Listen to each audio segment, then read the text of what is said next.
South African President Cyril Ramaphosa called the 49 Afrikaner refugees to the United States of America cowards yesterday. Just one part of, I'm going to say, a handful of massive developments from the last 24 hours in this absurd Onion article come to real life story, satire, but in reality, unfolding with these 49ers. And thank you again, Eric. Many of you saw and loved his joke yesterday. Eric actually contributed a brand new joke to the discourse about all of this at a time where the Futsekers, the Great Sek, and the Charlize Theron 44 Afrikaners has been told to death. Thank you, Eric, for that. Okay, so we're going to talk about Cyril Ramaphosa visiting that massive farming convention. It's the biggest one in Southern Africa, isn't it? NAMPO, the Southern Hemisphere's biggest agricultural expo. He visited it yesterday as like a pretty clear up yours to these Amerikaners who have now moved to the United States of America. And he said a lot. So did the farmers. And we're going to work through a lot of the Afrikaner farmers' quotes about what's been happening and how they feel about the whole situation. And we're also going to talk about the blowback that we predicted yesterday from the American commentariat, American social media, and mainstream news media to the arrival of the 49 Amerikaners. And the fact that the United States Church, that for 40 years has been responsible for placing, housing, and helping genuine refugees to settle in the United States of America, has now called it quits.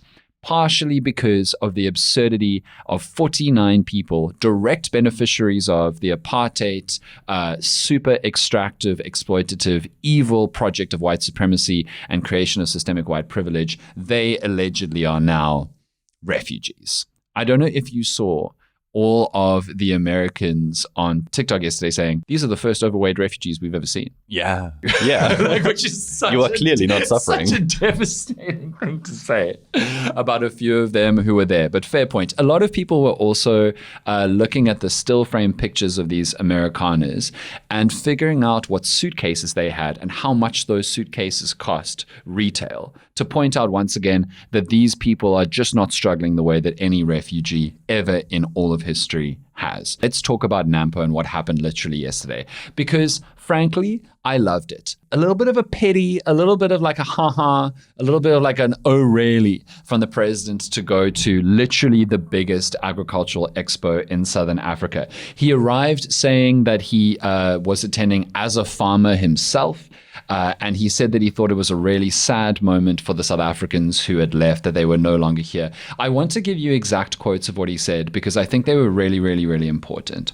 He said, if you look at all national groups in our country, black and white, we've stayed in this country because it's our country and we must not run away from our problems. We must stay here and solve our problems. So when you run away, you're a coward, and that's a real cowardly act. And I expect every South African to stay here and we work together and we solve our own problems.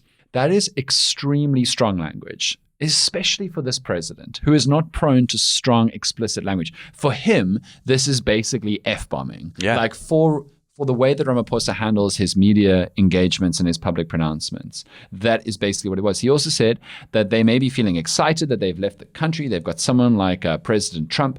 But in the end, it's a group of South Africans demonstrating that the changes and transformation that we are embarking upon here, they are not favorably disposed to it. And that's why they are running away. Again, very, very powerful, very, very strident language, particularly for our president to say. Now, that's very interesting because I have been wondering in the last handful of hours whether or not these refugees are acting in a cowardly manner, because I know that there are some people in South Africa who are genuinely petrified and have genuinely drank the alt-right fake news far-out Kool-Aid that there is a genocide happening in South Africa and farm murders are part of a grand plot to kill the Afrikaner and white South Africans, and that farm murders are demonstrably much higher than crimes committed against all different kinds of population demographic groups in cities and in rural areas and in towns and in various kinds of occupations.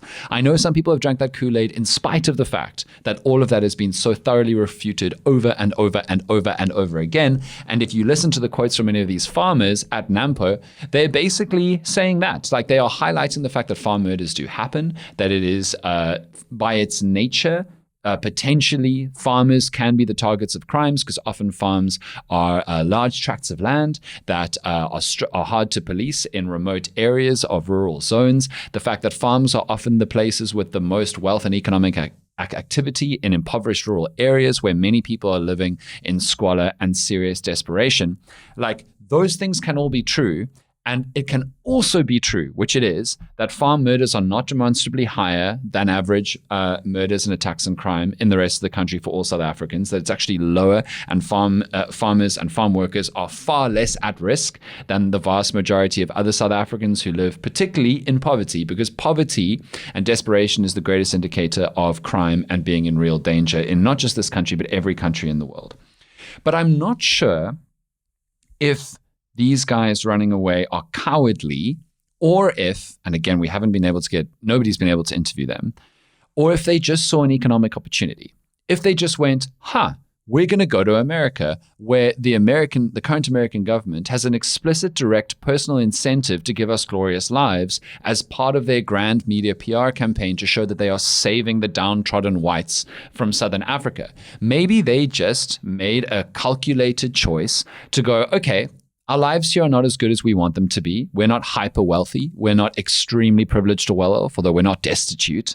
And we just think that there is a better chance of us having better quality of life as the chosen ones to have blessings rained down upon us by an American government that explicitly wants to sell us as the ones who deserve saving, that they are going to deliver a great life to. So I'm not sure if it's cowardliness. I think it is a little bit of grifting, a little bit of taking advantage of a situation. Of course, some of these 49ers genuinely may be living in terror, as I said earlier. They may genuinely believe that they are a great risk and under great threat, even though the vast majority of people like them, white Afrikaners, do not think that and are not making similar moves to try and get out. But I'm not sure if they're cowards. That's all I would say on that. It's interesting. Like, part of me wants to know more about the process of getting there. You know what I mean? How they got chosen. Also, yeah, like, how did they choose 49 to start with, rather than maybe, 59, for example? Yeah, we won't go another 10. Yes. Because there was actually an article yesterday, I don't know, I can't remember, I saw it on Twitter, but some article said there were 59 that went, and I was like, wait, hold on, that's not right. Yeah, I think there's some confusion in American media, but South African media, who, no disrespect to the American education system, are probably better at counting. Yeah. I do wonder if, because I haven't counted the people in the picture, but I wonder if they didn't count the children where the faces have now been blurred post all those pictures. But anyway. No, I think they counted how many people would be on the plane. Yeah, I thought so too. Yeah. Anyway, I kind of wanted to know a little bit more about the process, because I'm wondering, do these people have a very specific history in farming specifically? Have they just kind of grifted, like you said, and found a good economic opportunity as white Afrikaans people? So I wonder sometimes about the application process. For sure. I wonder about the vetting process from the US side and how that looks. I wonder if we should just apply as the show and just see what it looks like. You know what I mean? No, just as an investigative. Just to find out? Well, yeah. Unfortunately, none of the three of us have Afrikaans enough names. No, that's true. For this process. My surname is quite Afrikaans. It's German. Well, it's not actually. Yeah. Really? No. Oh, but yours, okay, so we could. There's a squirrel on the roof of your house. Did you see that? No, I saw the in shadow. the shadow from the sun. Yeah. I don't know if we're going to keep that in, but I just noticed that there's a squirrel. But I think it goes to your question about, whether they're actually in fear, because we don't know where they came from, or come from. And so it will be interesting to know, have they left behind a farm? Yeah, have they left it to other people? These are my questions. Yeah, we just need to know who they are. That's literally it. That's what's so frustrating about give us so much information as to what maybe their headspace is in if they're not taking interviews and things. Totally. So then a lot of the quotes from Nampo yesterday were from farmers saying what I just said, which is it can be dangerous to be a farmer. Farms can be targeted for crime. But a lot of them were saying, we're not leaving. we're working. We're working to make the country better. We're deeply grateful that Ramaphosa came through. And the overwhelming sentiment from farmers was, we just want the presidency and the government to protect us. And that is perfectly reasonable and perfectly fair. And frankly, that's what any and all South Africans would say, given we are such a crime blighted country. That's what any and all South Africans would say were they to be able to meet the president. So yeah, we still don't know if there's going to be another batch going soon, but we do know that the American church, the Episcopal Church, which has literally for 40 years had the job of settling refugees to the United States, has now said they're not going to do that anymore. That is extraordinary. They reckon they've settled over 110,000 genuine refugees in the United States of America over the last 40 years, which is so many people. And they yesterday released an open letter to their congregation from the presiding bishop, one Reverend Sean W. Rowe, saying that at the end of the federal fiscal year, the church would conclude its refugee resettlement grant agreements with the U.S. federal government, which is massive. And it's not only about the 49 Afrikaner refugees, but it certainly seems to be the straw that broke the camel's back. Essentially, they're saying a bunch of things, but the first thing that they're saying is their job has almost been rendered obsolete at this point because the Trump administration has basically stopped all programs to help genuinely at-risk refugees move to the United States. So they've got virtually no job to do at the moment. They've got virtually no work. In fact, the direct quote is, virtually no refugees have arrived. Hundreds of staff in resettlement agencies around the country have been laid off, and funding for resettling refugees who have already arrived has been uncertain. But to now see these 49 white South Africans who are just not in danger, by no definition refugees, being brought over in the face of so many people of color, genuine refugees from different parts of the world being turned away, seems to be the straw that broke the camel's back. In fact, in the statement, the bishop said that they contacted the Anglican Church of Southern Africa to find out what exactly was going on. And the direct quote is, in light of our church's steadfast commitment to racial justice and reconciliation and our historic ties with the Anglican Church of Southern Africa, we are not able to take this step. Accordingly, we have determined by the end of the federal fiscal year, we'll conclude our refugee resettlement grant agreements. Which is wild to think about. A church, as softly and politely as they can, saying, this is such cuck. This is such extraordinary cuck. And to also say, our church has a steadfast commitment to justice and reconciliation. And this is so fundamentally flying in the face of justice and reconciliation that we are not going to do it anymore. That is mad to say. I was going to say, the fact that they're like refusing a White House directive is massive, right? It is huge. You're saying your government, no, we're not going to do what you're telling us to do. Absolutely not going to do it. The quote goes on, it has been painful to watch one group of refugees selected in a highly unusual manner, which is, by the way, again, a church basically going F you. Like it's the outer limit of the extreme of what churches say. Selected in a highly unusual manner, receive preferential treatment over many others who have been waiting in refugee camps or dangerous conditions for years. And then they go on to say, many of the refugees who are being denied entrance to the United States are brave people who worked alongside our military in Iraq and Afghanistan and now face danger at home because of their service to the country and are victims of religious persecution. Those are the ones not getting in. But these guys are. It's...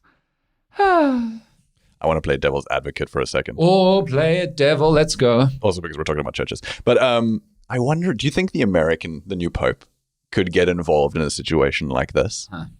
And think, look, I don't know if this is a Catholic church specifically. No, it's not. It's Episcopal. True. But it'll be interesting to see if, I haven't seen much about the Pope since he was elected, if you will.